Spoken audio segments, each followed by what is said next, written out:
Hello and welcome back to our candidate interviews. Today I'm joined by Sheriff Randy Waters. He's a Democrat running for re-election and for sheriff here in November. Sheriff, thank you for joining us today. Thank you very much. Thank you. Would you care to introduce yourself to our viewers? My name's Randy Waters. I'm the sheriff of Mccreary County. I've been married 39 years to my wonderful wife, Colette Waters. Have one son, Kevin. Got a granddaughter, Madison Waters, who we love dearly. And when I started running for sheriff in 2014, I promised to answer all calls in a timely manner, have 24/7 coverage, and be a working sheriff. And I feel that I've done that. Thank you. Okay. Can you describe basically what you view the duties of the sheriff of McCreary County are? Well, there are many duties of the sheriff, but the main ones collect taxes. We got to serve the court. We got court security at the courthouse. We got to serve MIWs. We got to answer calls for the citizens of McCreary County. There are many duties of a sheriff. Okay. How active are you as sheriff? I'm very active. I work anywhere from 14 to 16 hours every day, sometimes 7 days a week. I try to take a few days off here and there, but since I've been sheriff in 2015, 2 days is the most that I've ever took off from the office. Okay. And of course, you're not alone on an island. You work with other departments, the state police, DEA, the Lake Cumberland Area Drug Task Force. Can you kind of talk about your relationship with those other agencies? We have a great working relationship with these other agencies. In 2015, at the end of that year, we put 18 people in a federal pen for selling drugs in McCreary County, and we captured pounds of meth in these busts. And the total years that these people got was like 168 years total for all 18. But that was Fish and Wildlife, Forest Service, Lake Cumberland Drug Task Force, the ATF, Kentucky State Police, and we work side by side every day that comes along. Can you talk briefly about how you staff your department? When you ran 4 years ago, you talked about using special deputies, and you have certainly used that. So can you explain to viewers your staffing and how your department operates? Well, we have three paid deputies through physical court, and I'm a working sheriff, and that helps me from hiring one out of the sheriff's office, because that money that comes from the sheriff's office, it helps us buy fuel. It helps us buy equipment, and without equipment, we can't do our jobs. And that enables me to use a few of my special deputies so we can have 24/7 coverage, and they can have equipment, gas, and a car to work 24/7. And a lot of people don't realize that the sheriff's office budget comes mainly from tax collection and fees collected from taxes. How have you worked over the past 4 years to improve collection rates and to maximize the potential of funding? Well, collection rates, we get on the phones if we think somebody hasn't paid their tax bill. We try to get on the phone and call them and give them notice, say, hey, you need to get in here and pay your taxes before they come delinquent. And that's pretty well how we've worked trying to do that. Our budget ain't great, but we try to spend our money wisely. Do you get grants or any other ways to add equipment and such like that? Yes, in grants, I got a new car. It's a 2018 Dodge Charger with a grant, and we was able to get bulletproof vest with a grant. And also we put in for a COPS grant, which we didn't get, but we're going to try that again this year. And what would the COPS grant get you? COPS grants would get me 2 deputies. Pay for 2 deputies? Pay for 2 deputies, yes, sir. One of the main concerns of people in McCreary County is obviously drugs, and there's no question we have an epidemic. How have you been fighting the drug epidemic here in McCreary County, and what are you going to continue to do? From day one, we started working on the drugs here in McCreary County. But anyhow, we have we served 126 search warrants in McCreary County for people selling drugs, and we're going to continue to do that. Meth is our number one problem, the choice of drugs here in McCreary County. And with the deputies I have out on the street and working 24/7 and working with all the other agencies, we hope to improve on that the next 4 years, because I'm a little wiser of what we've done and what we can do. And of course, this isn't really a question pertaining to the sheriff as much, but of course we don't have a jail in McCreary County that is closed and our prisoners are transported. You have been on record as stating that if our prisoners were being, say, transported to Whitley County, that you would help out with having your deputies transport that.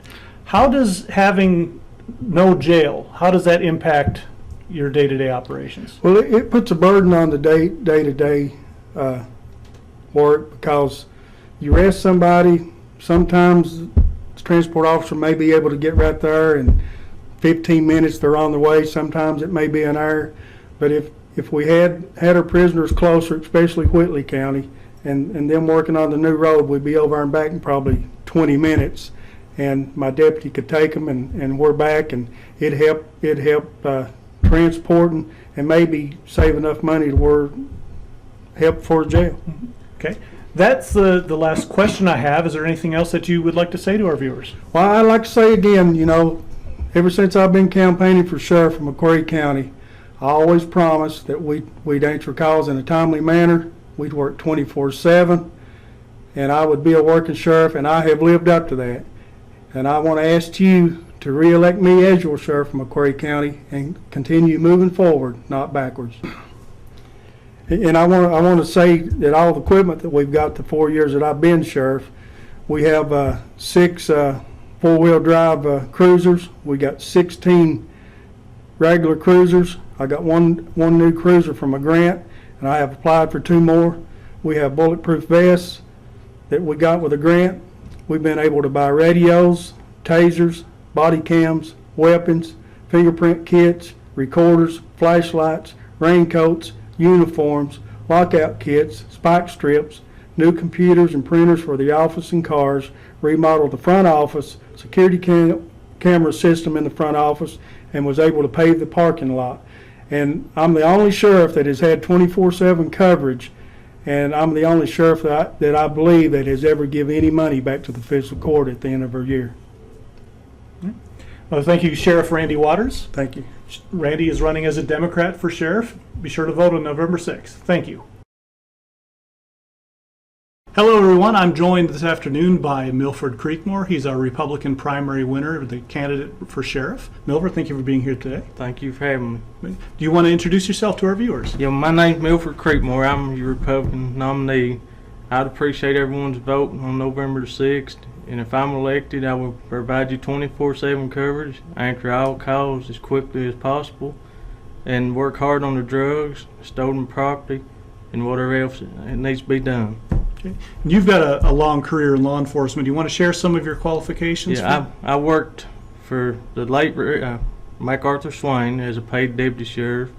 I worked for the late Riggle Brunner as a paid deputy sheriff. I served 2 terms as constable in District 4, Pine Knot. And I also worked for Randy Waters for about 3 years as a deputy sheriff. Okay. And you said you're already going to work on having 24/7 coverage, and of course you know that obviously there's 3 paid deputies by the county. Can you kind of go in more about how you plan to staff your department and your plans for that area? Well, I would have me and my chief deputy would be on different shifts. That's why you'd have a supervisor, evening shift, day shift. And I would be out there beside my deputies answering calls. I would use some special deputies that was trained and certified on everything. And I would be out there answering calls right along with them and work closely with state police, Scott County Sheriff's Department. I've helped them numerous times. Oneida PD, Winfield PD, Pulaski, SO. I'd work close with all of them. Yeah, and I'll put you on a little bit of a spot here, and if you don't have the answer, don't worry about it. But do you have any ideas about who your chief deputy would be or who your paid deputies would be at this point? No, I don't. But it's been some rumors that I was going to have some that has been prior deputy sheriffs that was working for the sheriff now. That's not true. I don't know who I will have as a deputy sheriff, but he will not work the same time I work, and he will be a different shift than mine. Okay. Can you give a description of what you see as the most important job as a sheriff? The most important thing is taking care of the citizens of the county and collecting taxes and working hard on the stolen property, drugs, thefts, working on the missing people, unsolved murders, all that. Okay. Obviously, you're not on an island as a sheriff and you have your deputies, but there's other law enforcement agencies. How would you work with, say, constables all the way state police to your federal agents and state agents? I've worked along beside several of them. When I worked for Regal, I worked with some like Common Drug Task Force, Unite, I worked close with constables when I was a deputy, and then I was a constable. And if I'm elected sheriff, I will try to provide the constable's office, so if they need somebody to talk to or interview, they'll be able to take them to their own office and interview them. Okay. Obviously a lot of people don't realize the sheriff's department is a fee office. Mhm. But most of its revenue outside of the paid deputies by the fiscal court is done by collecting taxes. So you obviously have a tight budget year to year. How would you work with our existing revenue stream? Could you make tax collecting a little more efficient, or is there ways to increase the revenue? Yeah, the way I would like to try to do it if I'm elected sheriff, have the office open on Saturdays so the working people could have a chance to come in and pay their taxes. It'd make it easier on them still taking off work to come do it, and also try to fix it where they could pay them by credit card if they could, and then I tried to go after grants, everything could to make more revenue for the sheriff's department. Okay. And drug seizures and stuff like that. Right on the heels of that, drugs is obviously a major issue for any law enforcement. true. And what's your outlook on the drug epidemic, and how would you actively be combating that on a daily basis? I would have me a detective and myself and my road units could use informants, give them the proper tools and stuff they need to go out and make buys. Work close with like Common Drug Task Force, DEA, FBI, all of them. Okay. And here's the obligatory jail question. Obviously, the jail has really no bearing on the sheriff. The sheriff has no control over that. But McCreary County has had a jail closed since 2012. Mm-hmm. How do you see how does that affect a law enforcement perspective? How would that affect you on a day-to-day basis? After making arrests. Well, the only thing I see where it would affect you at is where if you had to wait long period of times there at the sheriff's office on a transport officer, because if you got two officers out, one of them needs assistance, or if you got one officer out and needs assistance, if it takes them a long period of time to come to transport, that's tying that officer up. He won't be able to respond to the call. That officer is there guarding that prisoner, Yes. waiting for a transport officer. I see. That's the last of my questions. I'll turn it over to you. Anything else that you would like to address? Just I'd like for the citizens to give me a chance. Randy Waters had 4 years to prove himself. Gus Skinner's had 8 years. I ain't had a chance to prove myself. I'd like to ask the voters from Mccreary County to give me a chance to prove myself. I will work hard on the drugs, thefts, provide you 24/7 coverage, and any other missing person, murders, whatever. I will sit down and look at them, see if I can find something, try to solve them. Thank you. I'd appreciate your vote on November 6th. Milford Creekmore. Ladies and gentlemen, this was Milford Creekmore, your Republican candidate for sheriff. Thank you all for watching. Hello again and welcome. Today I'm joined by Gus Skinner. He's a write-in candidate for sheriff. Gus, thank you for being here today. Yes, sir. Thank you for having me. I appreciate it. You're welcome. Care to introduce yourself to our viewers for those who may not know you? Yes, my name is Gus Skinner. I've been in Mccreary County since 1992. I transferred here as a federal law enforcement officer with the U.S. Forest Service. After that, I retired in 2004 and ran for sheriff in 2006 and was your sheriff for 8 years. After that, I left. I went to London and did contract work with the United States Marshal Service, and then went back to farming again. Also, I have a lovely wife, Missy. I have 2 daughters, Heather and Lily Grace, and I attend William Street Church on Williamsburg Street, and that's. Can you describe a little more of your qualifications and training in law enforcement? Yes. Actually, I started in law enforcement in 1973. Actually, I went to work for my dad, who was a marshal, state marshal in Georgia. I worked for him for several months until a position came open with the Columbus Police Department. At that time, I was sworn in and was assigned to a special unit.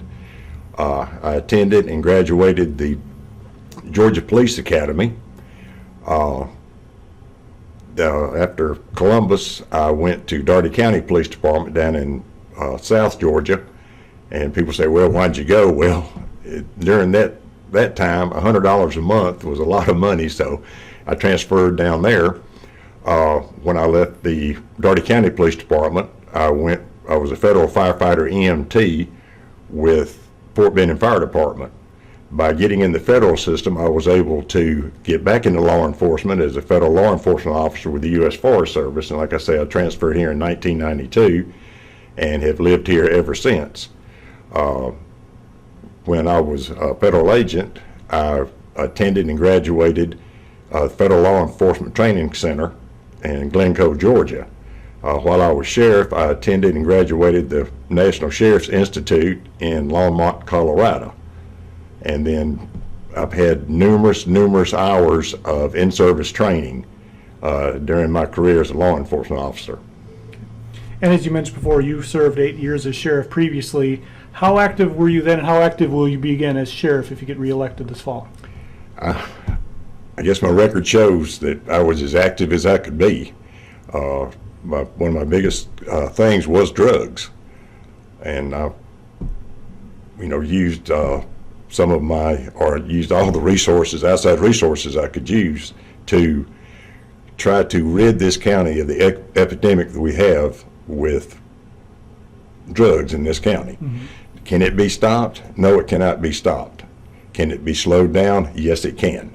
And if elected as sheriff to serve as your sheriff from Mccreary County, that is my goal, to work on this drug epidemic we have here. Because what it's doing, Greg, our kids are the ones that's suffering. They are suffering every day, either by abuse, neglect, and then their parents are on drugs, their grandparents, their aunts, their uncles, foster care are taking care of these kids. And then from there, you've got the elderly who are actually taking care of a lot of these kids, and these drug users, which a lot of them are their family members, are going to these elderly people who are on fixed income and just exploiting them and just taking everything they've got. And if we can slow these drugs down, it's going to help our children. They're our future, and are going to help our elderly people to live a better life where they don't have to go from one thing to the other just trying to survive and to raise these kids. They're, like I say, the grandkids, their nieces, nephews, or whatever.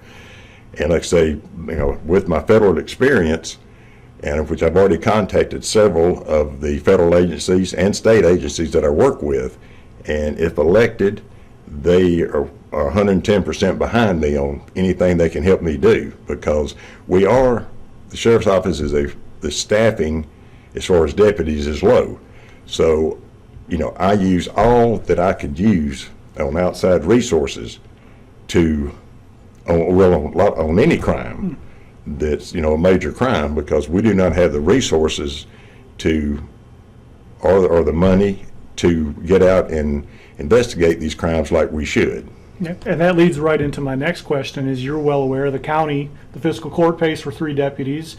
When you were sheriff, you paid for a detective out of your own funding. Correct. If reelected, how would you look at staffing your department and paying for it? Well, like I say, I will have to get in and do an assessment of the staffing that I have there, mm-hmm. that I will have there, and then make an assessment from there. I'm sure there's still money in the budget to hire another deputy, through the sheriff's office. If so, that's what I will do. I know a lot of these federal grants that they have out there for manpower, usually it's 2 to 3 years, and then you have to pick up their salary. So if the money's not there, you don't want to hire somebody for 3 years and say, well, money's gone, you got to go. Mm-hmm. Absolutely. And of course, you mentioned other resources, and that's other agencies that you work with. Can you talk about working with some of these other agencies and your relationships with them? Well, I've worked with DEA, ATF, Lake Cumberland Area Drug Task Force, State Police, U.S. Marshal Service, FBI. I have a good rapport with all of them. Actually, during that couple of years that I've worked with the U.S. Marshal Service, a lot of these agencies would be coming in, going to court. And so I still kept my rapport up with them. Mm-hmm. They've always trusted me. I've proven to them that I can be trustworthy. And like I say, they're all ready to come aboard and see what we can do for this county. Yeah. And as you said, of course, money is tight. The sheriff's office is a fee-based office. You get the majority of your funding from collecting taxes and getting a percentage of those taxes. If back in office come January, how would you look at increasing revenue, increasing collection rates, or basically adding to the department with a limited revenue base? Like I say, I'm going to have to get in there first to see what we've got. As far as collecting the taxes, I know when I was sheriff, we would either make phone calls or send letters out to let people know that, it's getting close to the end of the tax season, and, they need to come in and pay their taxes. It's kind of hard to get them in there to pay the taxes, Yeah. but, it's always had a very good success rate in tax collection. And then, as far as any other funding in there, by working diligently on the drug situation, that we can do forfeitures, and you can use that money to buy equipment. Certain parts of it you can even use to pay manpower with, and so that would be my goal, to get as many forfeitures as I can. And you've kind of already touched on it, and the drug epidemic is really bad here in McCreary County. You've seen it firsthand. You've dealt with it in your previous 8 years. What would be your plan moving forward to continue to combat drugs here in McCreary County? Well, like I said earlier, my biggest thing is to get all these other, these other agencies on board, and which they will be. And, with the federal system, they don't move fast. Yeah. But when they do move, when you arrest someone and you send them to federal court and they are sentenced, they spend 85% of their sentence before they're even eligible for anything. So we know that, if they get 10 years, they're spending 85% of that. Okay, those people are off the streets. And, that's my goal, is to get them off the streets. I have people every day, coming to me and talk about drugs here, drugs there. Can you clean this up? Like I say, I will do my utmost best with the help of citizens of Mccreary County, and above all with the help of God, to use these resources to try to at least put a heck of a dent in this drug epidemic we've got here. And of course, you were sheriff in 2012 when the jail closed. Correct. So you've got firsthand knowledge of this. And obviously, the sheriff's department has really no impact or no bearing on the jail. Correct. But it being closed has an impact on the department. How would you describe the jail closure impact on the sheriff's department? Greg, it was one, I know when I was in office, it was one heck of an impact. Due to the fact we didn't have any, a holding cell. Actually, we had eyelets in the wall that with handcuffs on, and that's where we would hold our prisoners until we could get a transport officer in. It'd be an hour before we could get a transport officer. Nothing against a transport officer. They may already be on another transport, and they didn't have the manpower themselves to come. And, there's several times that I've been in the middle of the night be called out to either go and answer calls or come and relieve a deputy, where they could go out and answer calls. And also, if you've got a female in there by themselves with an officer, or with a deputy, or even a state police or a constable, that is very much a liability, because they can say anything and it's only their word against the other, and it's a liability against the deputy or whatever law enforcement officer is sitting there waiting for a transport to, and also the county for lawsuits. Well, that's my last question for you, Gus. You have anything else that you'd like to address before we close out? Sure. A lot of people have wondered, why I didn't come out in the primary. Well, there were, several qualified people running, and, if there was a couple, if they would have got it, I believe that we would have had a good sheriff at that time. After the election, and they were my friends, so I wasn't going to run against them. After the election, people blew my phone up, my wife's phone, her Facebook, just asking for another choice on the ballot. So Missy and I got together, we prayed about it, and so that's why I'm coming out, to give another choice. And like I say, if I win, it's God's will, and if I don't win, it's God's will, and He'll have something else better for me. And I just ask that you please get out and vote, and I ask that you vote and write in Gus Skinner as your next sheriff. And if you do vote for me, just make sure that you write in Gus Skinner. But now, if you want the druggies and the drug dealers to continue to control our county, don't vote for me, because my goal is to get them out of here. And also, I have the knowledge, I have the experience, and I have the resources to make Mccreary County a safer place. Thank you. All right. Thank you. Once again, this is Gus Skinner. He's a write-in candidate for sheriff this time. Gus, thank you for being here today. Thank you very much. Thank you And very thank the people out there for watching this. All right. Yeah, thank you very much.